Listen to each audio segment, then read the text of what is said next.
अलैकुम वरहमतुल्लाहि वबरकातुहू। जी नाज़रीन, कैसे हैं आप? उम्मीद करता हूँ कि आप सब खैर वाफियत से हंसी खुशी अपने अपने सर्कल्स में आला लाइफ गुजार रहे होंगे।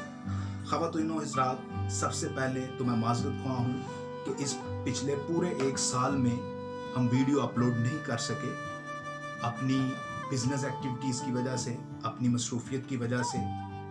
तो इसके लिए हम दिल से माज़रत ख़्वाह हैं। बावर करवाना ये चाहता हूँ कि आइंदा 24 घंटों के अंदर अंदर 24 आवर्स के अंदर अंदर हम दोबारा से अपना कंटेंट अपलोड करना शुरू कर देंगे। कंटेंट में डिफरेंट केस स्टडीज़ हो सकते हैं, इकबालियात के ऊपर चीज़ें हो सकती हैं, इकबालियात के फ़लसफ़े के ऊपर चीज़ें हो सकती हैं, मल्टी डायमेंशनल चीज़ों को हम लेके आएंगे।